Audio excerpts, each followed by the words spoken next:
यह माई रोज तुलसी माता के पास जाती और प्यार से जल चढ़ाती।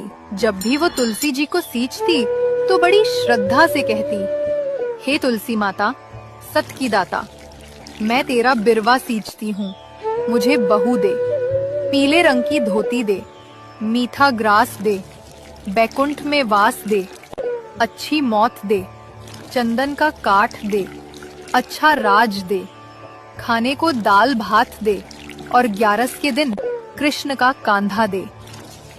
हर दिन वो यही प्रार्थना करती थी। धीरे धीरे तुलसी माता की पत्तियां मुरझाने लगीं।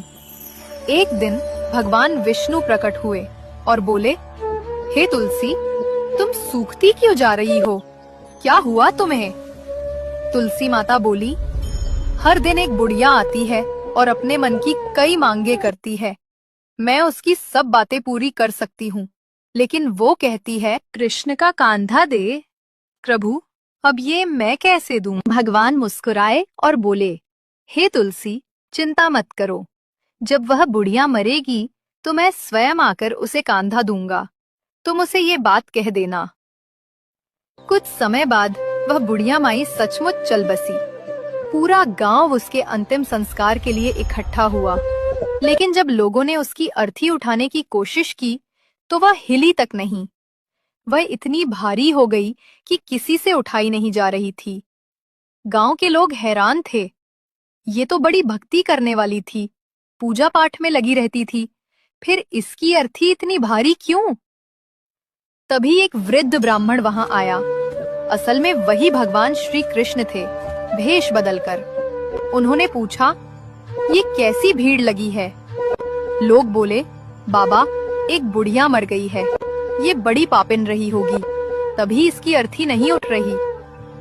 भगवान ने कहा, मुझे इसके कान में कुछ कहने दो, फिर देखना सब ठीक हो जाएगा। भगवान बुढ़िया के कान के पास गए और बोले, माई, अब तू अपने मन की कर ले। पीतांबर की धोती ले, मीठा ग्रास ले, बैकुंठ में वास ले, चटक की चाल ले, चंदन का काठ ले, झालर की झंकार ले, दाल भात का सुख ले और अब कृष्ण का कांधा ले। जैसे ही भगवान ने ये कहा, बुढ़िया की अर्थी हल्की हो गई। सब लोग आश्चर्य में रह गए और भगवान स्वयं उसके शरीर को कांधा देकर श्मशान तक ले गए। उस क्षण बुढ़िया को मोक्ष मिल गया और वह तुलसी माता के आशीर्वाद से बैकुंठ धाम को चली गई।